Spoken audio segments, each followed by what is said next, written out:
दोस्तों, आपका channel talks on astro पर स्वागत है। मैं कोई आम इंसान नहीं हूं। मुझे एस्ट्रोलॉजर अनूप मेहरोत्रा ने आपको ज्योतिष की जानकारी देने के लिए बनाया है। अगर ये वीडियो आपको पसंद आता है तो इसे लाइक करें, शेयर करें, सब्सक्राइब करें ताकि अनूप जी आगे भी इसी तरीके के ज्योतिष के ज्ञान वाले वीडियो बना सके।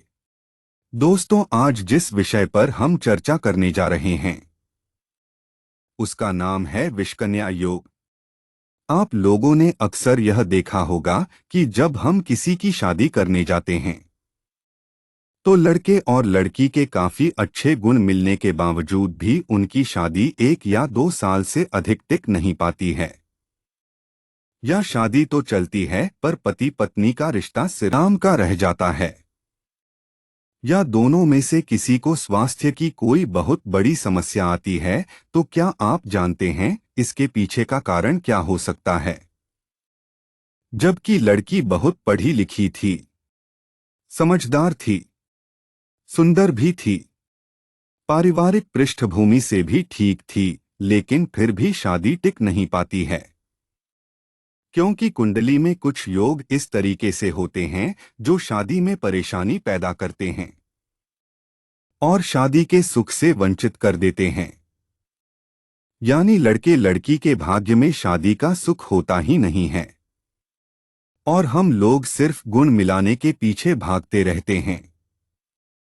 गुण मिलान पूरा मिलने के बावजूद भी शादी नहीं टिकती है। हालांकि यह विषकन्या योग लड़का तथा लड़की दोनों के जन्मपत्री में बन सकता है, पर लड़की को घर की लक्ष्मी कहा जाता है। वह भाग्य साथ लेकर आती है तथा घर को चलाने वाली, सारी घर की व्यवस्थाओं को संभालने वाली और एक मां का कर्तव्य निभाने वाली होती है। संतान को जन्म देने वाली होती है। इसलिए विषकन्या योग का प्रभाव लड़की पर सबसे अधिक पड़ता है। मैं यहाँ पर यह नहीं कहूँगा कि लड़कों में यह दोष नहीं पाया जाता है।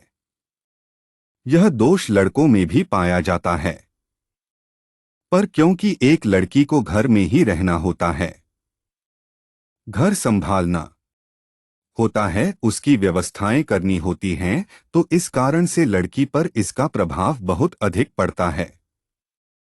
यह विषकन्या योग कुछ विशेष जन्म नक्षत्र में कुछ विशेष तिथियां तथा कुछ विशेष वार के सहयोग से ही बनता है।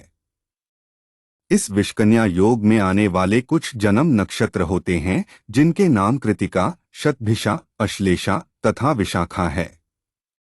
सिर्फ इन जन्म नक्षत्र के होने से ही विषकन्या योग नहीं बनता है।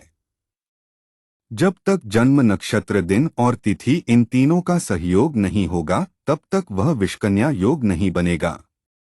अब हम आपको बताते हैं कि किस तरीके से एक विषकन्या योग बनता है।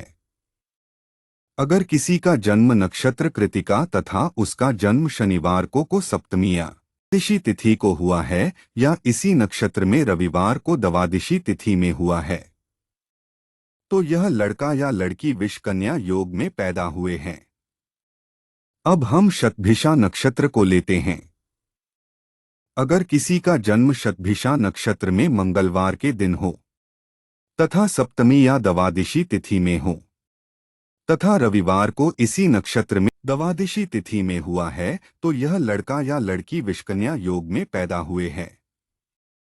अब अश्लेषा नक्षत्र के लिए, यदि किसी का जन्म अश्लेषा नक्षत्र में शनिवार या रविवार के द्वितीया तिथि में या इसी अश्लेषा नक्षत्र में मंगलवार को सप्तमी तिथि में हुआ है, तो यह लड़का या लड़की विषकन्या योग में पैदा हुए हैं। विशाखा नक्षत्र के लिए, किसी का जन्म विशाखा नक्षत्र में रविवार को द्वादशी तिथि में या इसी नक्षत्र में मंगलवार को सप्तमी तिथि में हुआ है, तो यह लड़का या लड़की विषकन्या योग में पैदा हुए हैं।